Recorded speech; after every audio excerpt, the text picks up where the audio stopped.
Red Hood and the Outlaws, issue 7. Scott Lobdell and Mirko Kolak are the creative team on it. Connor, take it away. Did you enjoy Red Hood number 7? Hold on, I got a question before. Suspense. Are they a team? Are they a team yet? Technically, yes. Okay. Technically. No. They are a team. There's not much teaming being done because this issue is Bizarro focused, and Red Hood's around with that. But there's Artemis she's around, and they are all on the same side, but she's not really in the issue much. But it counts. Gotcha. I just want to put that out there. It doesn't matter if it counts anymore, though. Oh, actually, it does matter because if they weren't a team yet, then Connor. This one would have to be free. Yeah. No, that would be clear. They are a team, but they are not doing a team thing in this issue. But the more important question is, Connor, did you enjoy Red Hood and the Outlaws number 7? I did not enjoy most of it.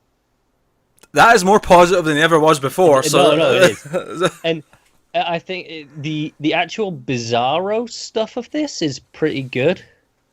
It's reminiscent of the that Bizarro mini that we had.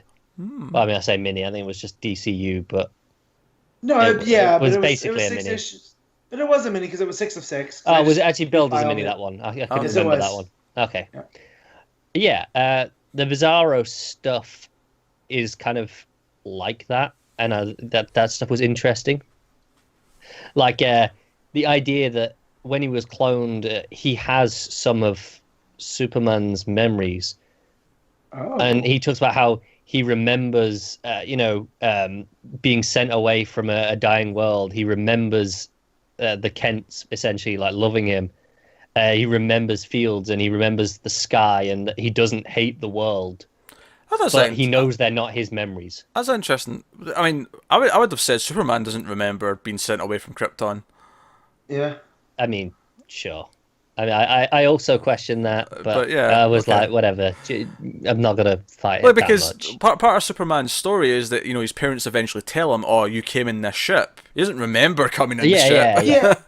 But if it's physical memory, because he's based off of clone cells. Sure. You could, but it's still a reach. It is, but there is actually a nice moment where Jason has gone to the Batcave while Bruce was out. Alfred let him in. He was like, "Hey, come on."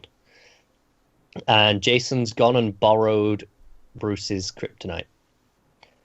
And he's basically got it in the gun. He's ready to put down Bizarro. He's like, "Look, can't have this."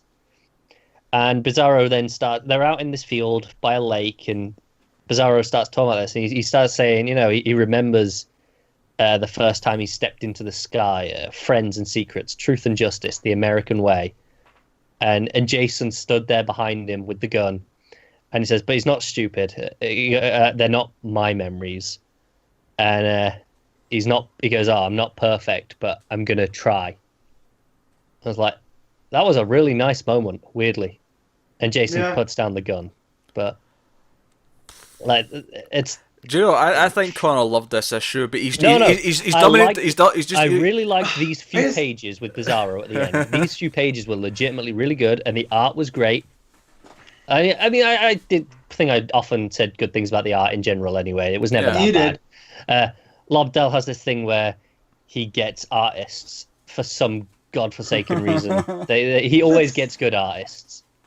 When you said Bizarro has memories of leaving, it shouldn't surprise me that Lobdell doesn't understand Superman after the New 52. Yeah, but he still continues just to not get it. I do.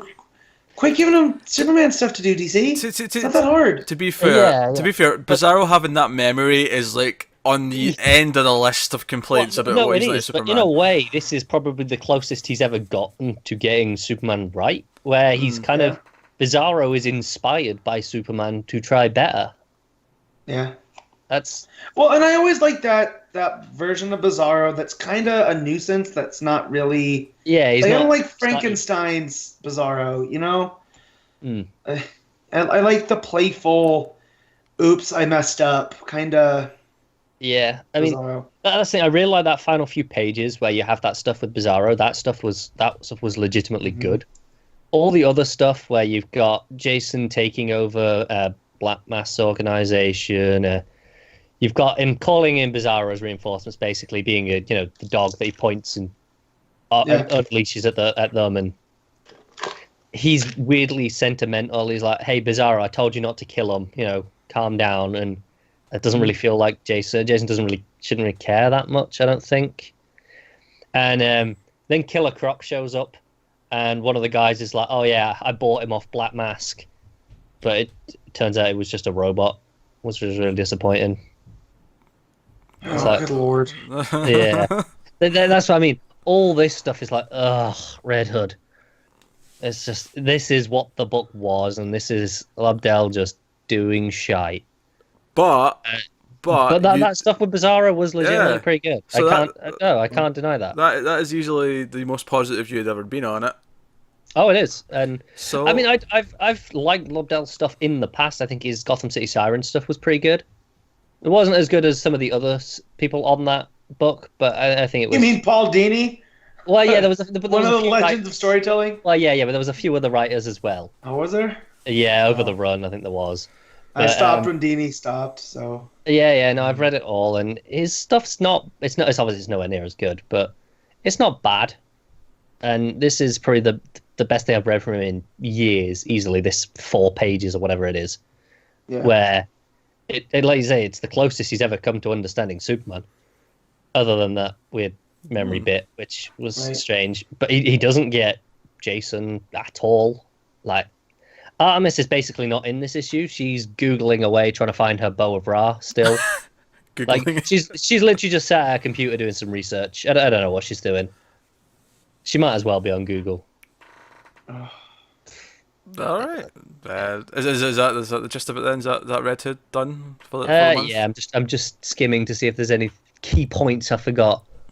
No, I think that's it. I really don't like how his Jason just isn't Jason. He's very much this reformed Jason trying to do better, and that doesn't seem like the Red Hood we've had for the past few years. And it just, I mean, whatever we had before Lobdell started doing all this. And that stuff just doesn't work for me, because it takes away that whole, he came back and had this grudge with Bruce. And that was like this big thing, and it feels like that's gone. And it's kind of disappointing. That it was something that set him apart, that made him more interesting. Yeah, I mean, I guess the argument there is they're trying to develop him. It's growth, and it's something different now. But he's just developing into, he's stopped being this anti-hero and he's becoming a hero again. I'm not sure I'm interested in that, because he's using guns, but he's trying not to kill people, and that's kind of, I always like him as DC's Punisher without, exactly. He doesn't have the gravitas of Frank. Yeah, but like when Winnick initially brought him back, and he was kind of all doing this just to spite Bruce, and Bruce couldn't do anything to stop him because he knew how to exploit Bruce's emotions. That's when he was at his best, and that's it. I feel like this actually, I know it's supposed to be character progression, but I feel like it's in the wrong direction. Have him lean into that and go, no, that is who I am. I'm going to be that Punisher type, rather than I still need to live up to Bruce's ideals, which is kind of what this feels like it's doing, and that doesn't jive with me at all to what we had from Jason and who he is. That's fair. All right, well, there you go. That's Connor's Corner is back with a vengeance. David Excellent. I mean, I appreciate you supporting the channel, obviously, and everything we do, but you're a dick.